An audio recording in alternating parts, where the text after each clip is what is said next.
right. Good evening, everyone, and welcome to the January 9th meeting of the Ames Community School District Board of Directors. I will call the meeting to order and entertain a motion to approve the agenda. So moved.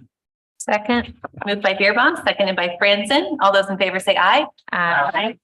Opposed, nay. Passes 7-0. And we will now read our purpose statement.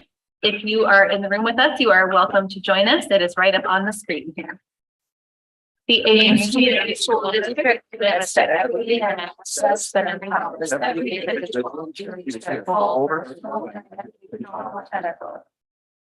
Thank you.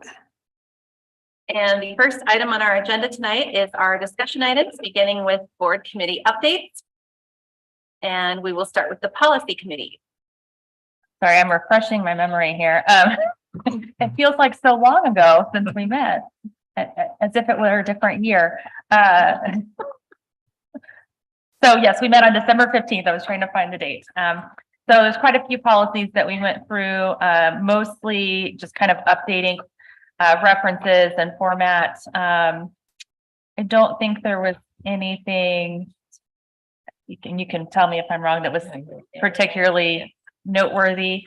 But if you have questions or comments, we can discuss and refresh my memory and go. Anything for policy committee? That was policy. No, that's what I mean. Any questions? Oh, questions. Yep. Then teaching and learning. Oh, Happy New Year, everyone. We met today, so I don't have to think back too far. We are giving work to the policy committee because we are sending the curriculum implementation and curriculum evaluation policies that we've finished reviewing to them for review. We also discussed computer science requirements that are now required by law at all levels, and that will be presented to the entire board in the near future. Thank you. Any questions or comments for teaching and learning?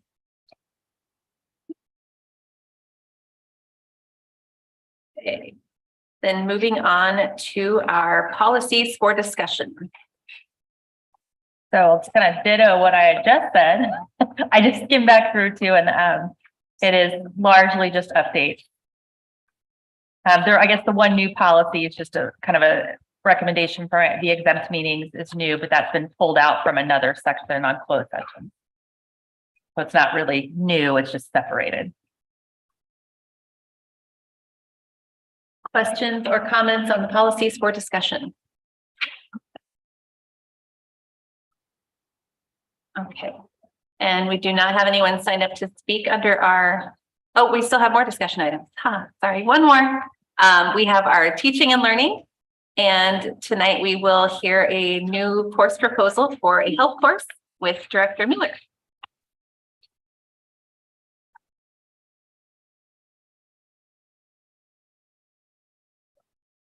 I'm Erin Miller, and I'm Anthony Yar. I'm one of the associate principals at Ames High.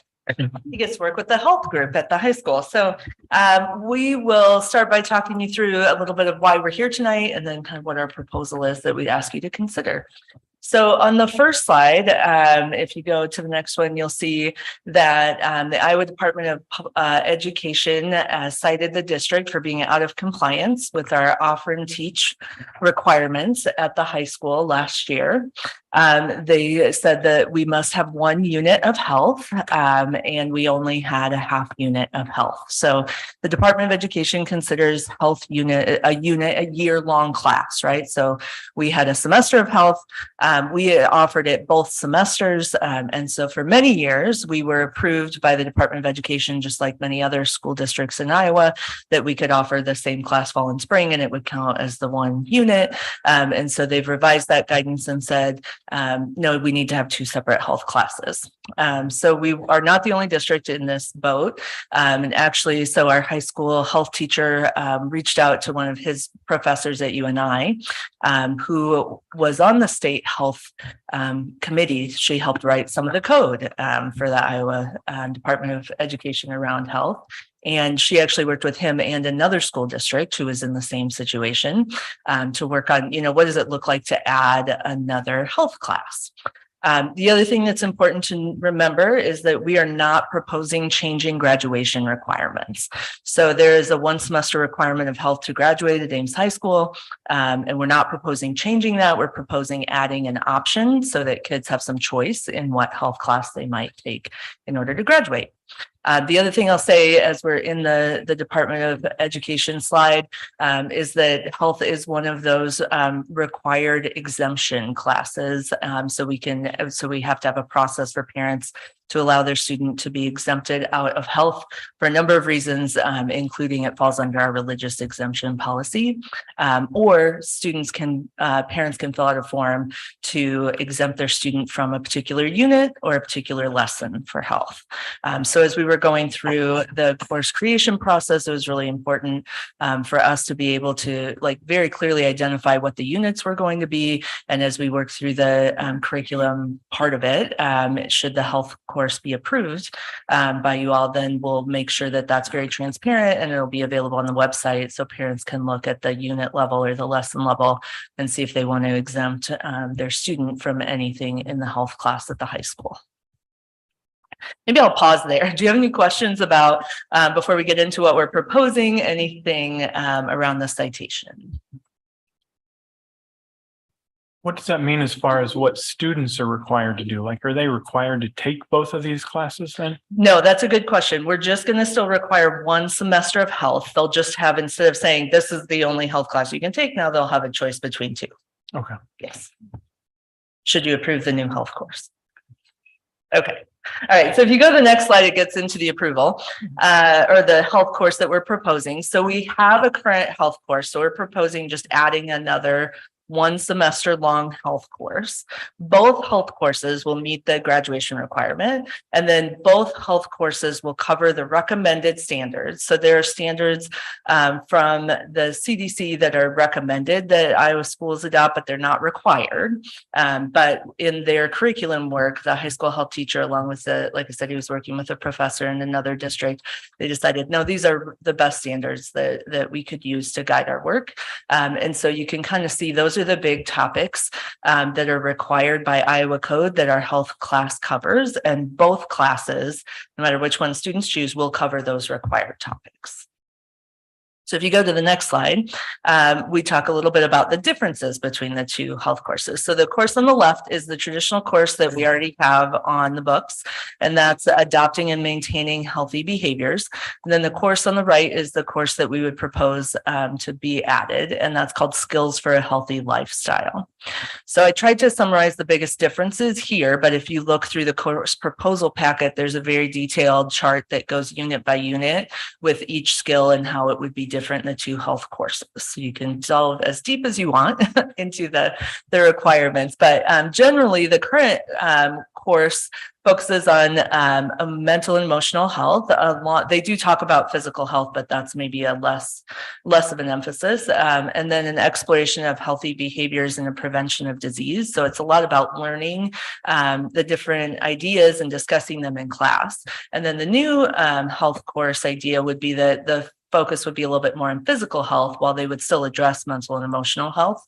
And that the process there would be really on making plans and taking action. So if you think about it in terms of physical health, like I'm going to commit to doing this thing and I'm going to go and do the plan and report back on how I did with my unit or whatever. So those are kind of the big differences as we're working through how can we meet all these standards with a different enough course that it counts for both the offer and teach, right? There's lots of different ways we could go with this, but this was the way that the teacher who couldn't be here tonight because he's a coach for us and does a great job with that, was talking about this would be the best way to meet the students' needs. The other thing I'll add is they were trying to think of ways to develop this second course. They did a lot of looking at student survey data, so things that students had shared and things that we had gotten back from different state level surveys in the past. So what did kids want to focus on and what trends had we seen in Ames? So that's where they came up with these 2 different courses. Do you have anything else you want to add about that? No. Okay. questions that we can answer for you.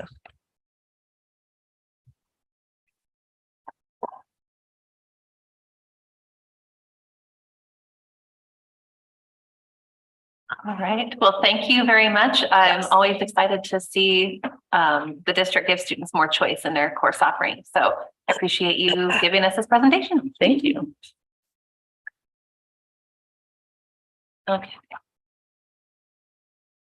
And we do not have anyone signed up to speak under discussion items. So I will go ahead and open our public forum and read our statement on public comments.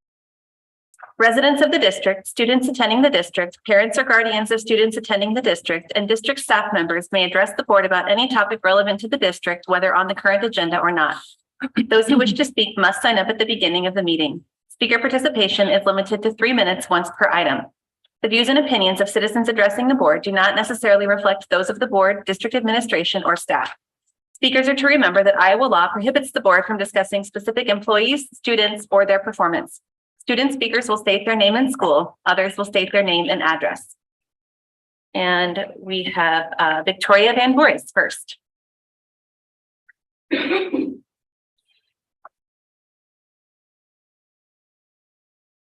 evening. I'm hoping not to have to come here very much more often. But I have 2 more tributes for naming the new Ames High School auditorium after Wayne Hansen. The first one is from Eric and Karen Hoiberg. Oh, I'm sorry. My name is Victoria Van Voorhis and I live at 110 East 9th Street. This first one is from Eric and Karen Hoiberg. Dear board members, in the spring semester of his senior year, 1997, our youngest son decided to pursue his interest in drama. Instead of bleacher seats, we were comfy in the AHS auditorium, watching our son in the one-act plays and also in a play as Dracula. He so admired his interactions with Mr. Hansen and the encouragement he was given by him. We feel naming the wonderful new Ames High School auditorium after Wayne Hansen would be a fitting tribute to all the students whose lives he touched. Thank you, Mr. Hansen, for giving of yourself to these kids, quote unquote, over the years. You brought out the best of your life lessons. You brought out the best and your life lessons will live on forever. Eric and Karen Hoiberg, Ames, Iowa. And the next one is from John Larson, Ames High Class of 1982. Wayne Hank Hansen had a very profound impact on my life in high school and beyond.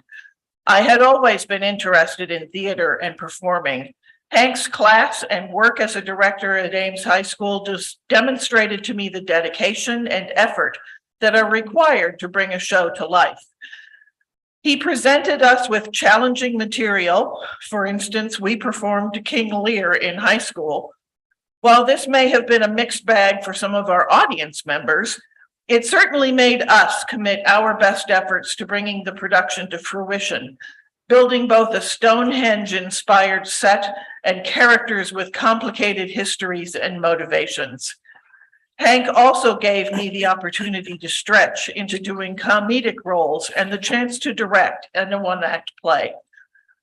My experiences in Ames High Theater helped me get accepted into Northwestern University, where I studied theater in their acclaimed undergraduate program. While I did not end up pursuing a career in theater, but eventually went to law school, the lessons I learned supported and solidified my values for justice, fairness, and empathy ever since. I also have lifelong relationships with the people I met working on shows under Hank's direction. I urge you to name the new Ames High School auditorium in honor of Wayne Hansen. John A. Larson, Ames High Class of 1982, Assistant Director of the Habeas Corpus Resource Center, San Francisco, California. Thank you. Thank you, Victoria. Rhonda Frericks.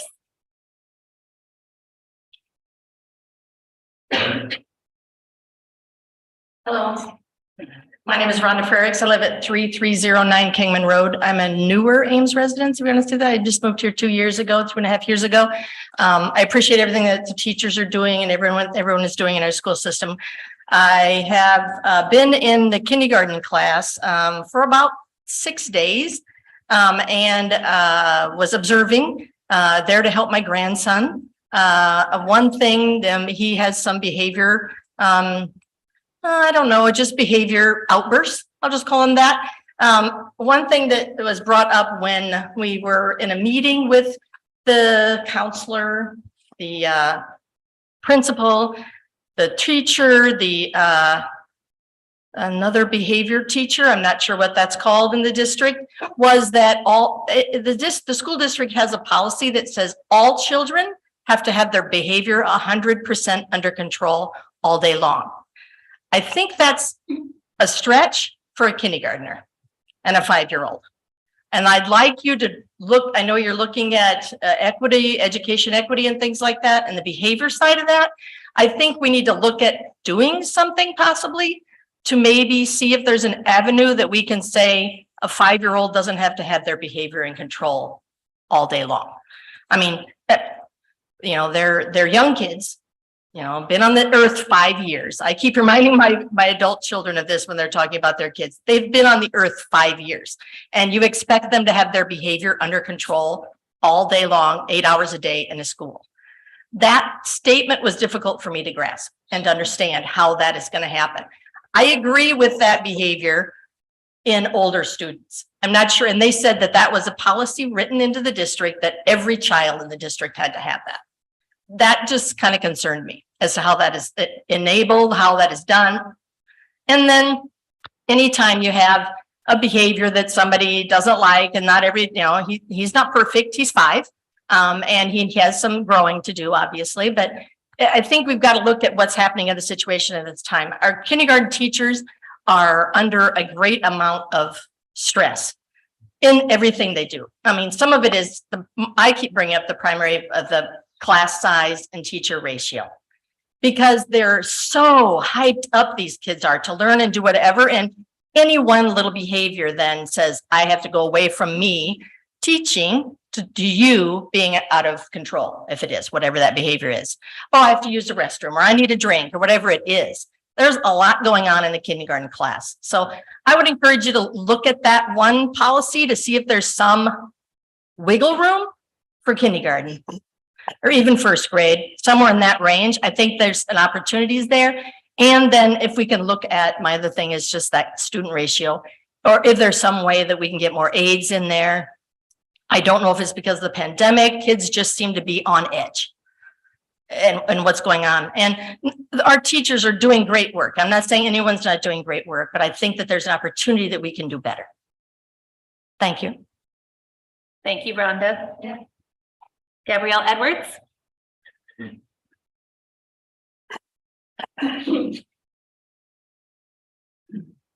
Hello, my name is Gabrielle Edwards. I live at 5140 Emerson Drive. I'm going to write this, I'm reading so I don't get emotional about this. I'm here tonight to discuss the importance of continuing work towards education equity in the school district. I want to share my experiences as a family just entering the community school system. My son is a kindergartner at Edwards Elementary, and he is brilliant, curious, and caring.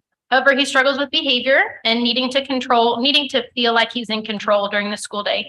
When things don't go his way, or he feels like he isn't the boss, he often gets upset, interrupts the teacher, or does not participate in an activity. His emotional outbursts are something that we are heavily invested in as a family and medical care team to improve.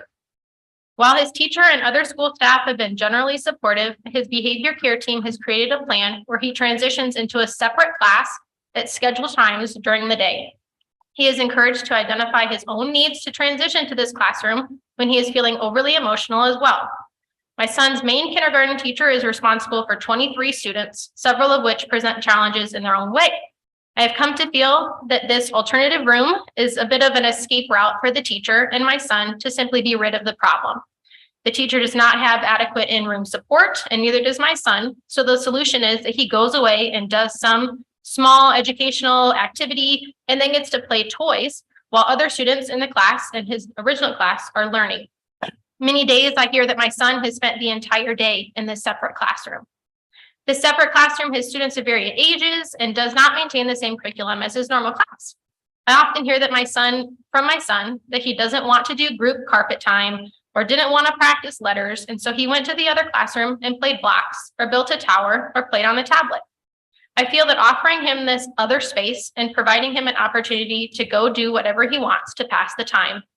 The other room does offer curriculum, but it is not at the same robustness as his regular classroom, since that teacher is also split in many different ways between different students at different levels.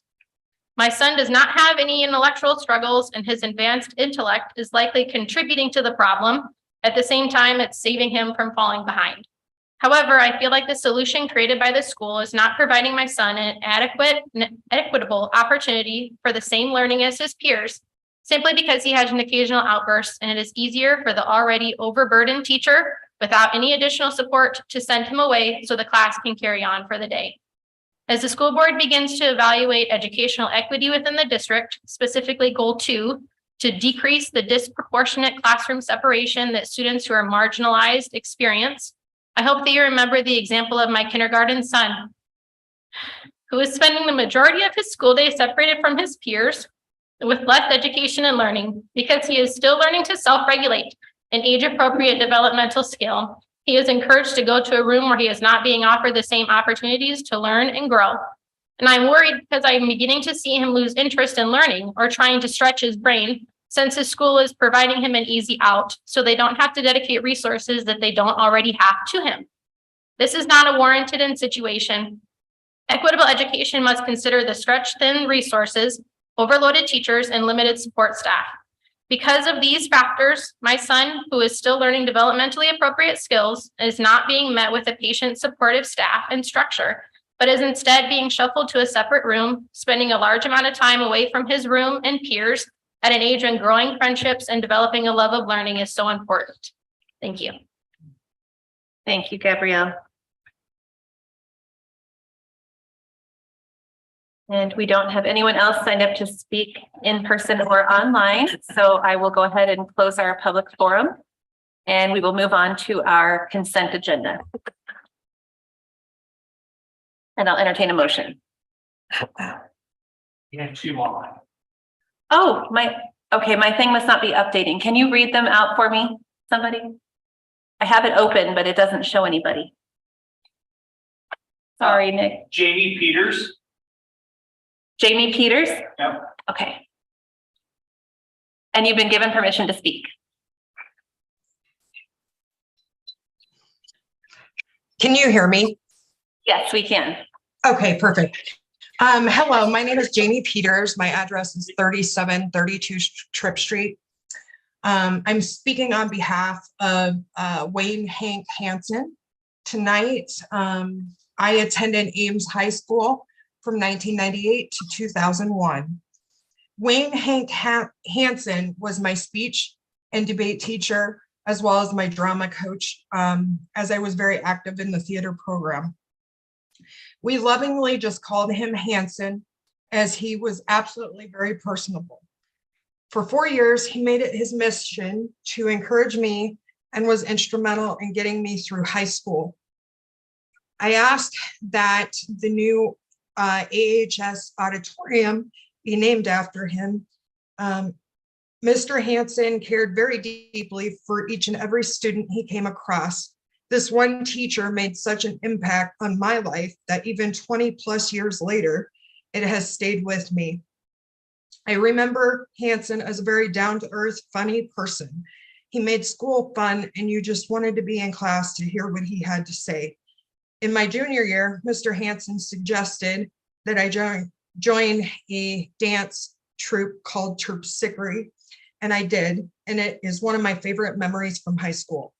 His dedication to excellence, care for his students, and extraordinary commitment to the drama program completely changed lives, mine included. For these reasons, I hope that Hank can be honored in this way. Thank you. Thank you, Jamie. Amy Ruttenberg. Amy Rutenberg? You have been given permission to speak. Hi, can you hear me? Yes, we can. Okay, hi, my name is Amy Rutenberg. I live at 132 24th Street in Ames. I am a parent in the district, but today I speak for ARC of Ames. ARC of Ames is a group of anti-racist educators in the Ames community. We are individually and collectively committed to dismantling racist and inequitable educational systems and structures. We vow to seek out, speak out, and act out against inequitable policy and practice in the Ames educational community. We commit to continuously deepen our understanding of anti-racism through centering the work and voices of Black and Brown educators and activists. And we promise to support, check, and challenge each other as we engage in this important work. We come to you tonight with two requests. Our first ask is that the Educational Equity Plan is shared in its entirety with the community. Last year, the district and community devoted a significant amount of time working on and providing feedback on the Educational Equity Plan. The team providing feedback was notified that this finalized plan would be shared with the school board and community at large this August or September. This has not occurred. Please present the plan to the community so we can continue toward more equitable outcomes in the Ames Community School District. Our second ask is for the district to share student data at every school board meeting. If a community member were to ask, how are the students doing? What answer would you give? And what evidence would you use to support your answer? We know the district has access to easily pull data for attendance, behavior, and grades. These indicators would give the district and the community a bi-weekly pulse as to how our students are doing across the district. This would lead to more informed discussions and decisions amongst all stakeholders. We would even like to see the addition of a monthly check-in for students and staff around their sense of belonging and safety in our schools. This could be as simple as a 3-question Google form. If the district could commit to regularly sharing this data and taking action, trust could then be built between stakeholders to create a district that is truly thriving.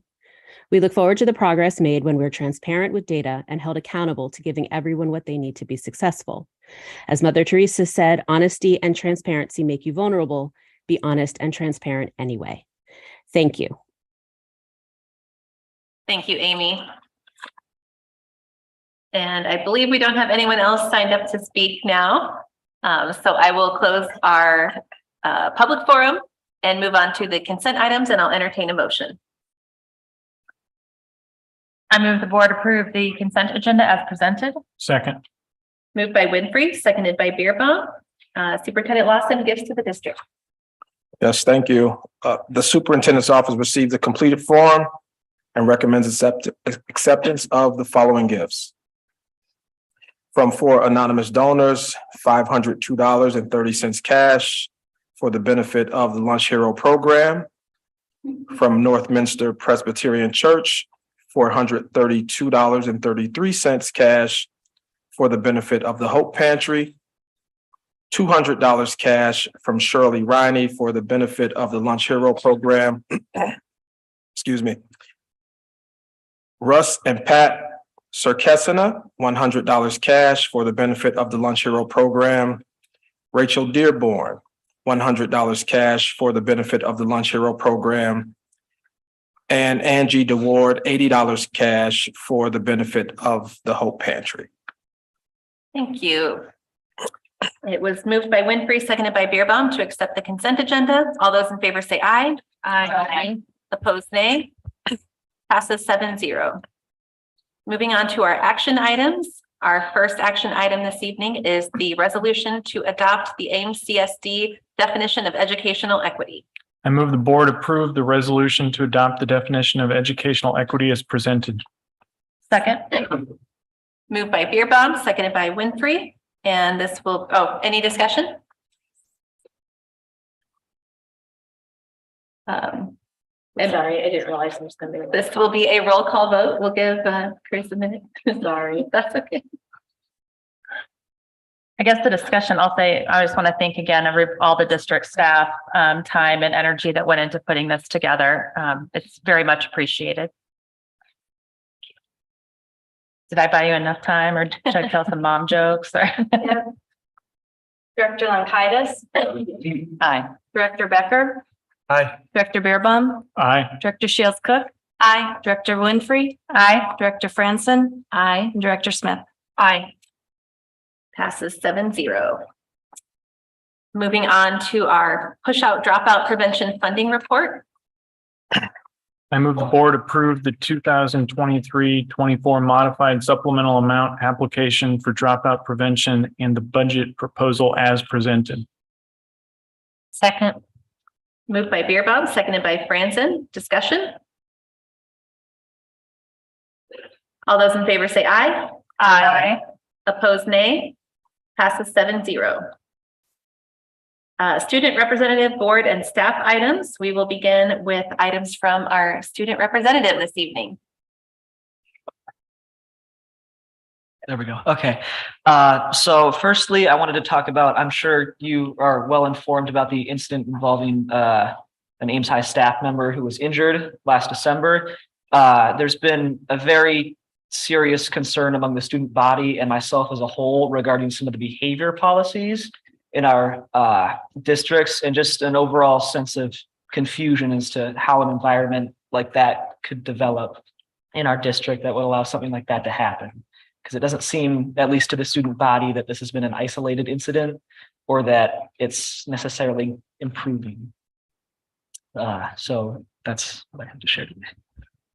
Thank you. Next, we have items from the board.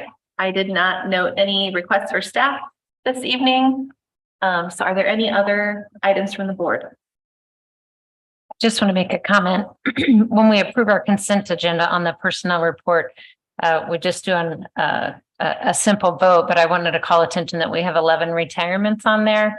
And we have some staff members that have been with this district for a very long time. And I threatened one of them that I was going to vote no against the personnel report because I am very sad to see some of the folks that are on the report leaving, but I'm thrilled for them to be able to be completing their journey and serving in our district. So just want to wish all of them well. And I know we recognize them, but I just wanted the general public to be aware that we did approve 11 retirements and some people who have really worked a long time and created great opportunities for our kids in this district. Thank you. Anything else from the board?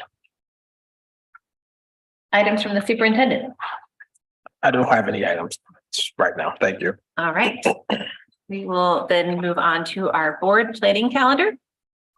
And our next meeting will be January 23rd at 6:30 p.m.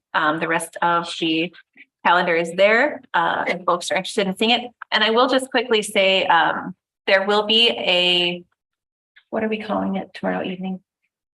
A community. The community summit for the strategic planning. Thank you for our for the development of our strategic plan. And that is at 6. Thank you. That is at 6. It just came to me, so I didn't write it down ahead of time. At 6 p.m. Here in the district office. You are welcome to attend. It will also be live streamed if you'd like to watch it that way too. Anything else on the board planning calendar? All right, we will take a 3-minute recess and we'll reconvene for our work session, and we'll be ending our live broadcast at this time.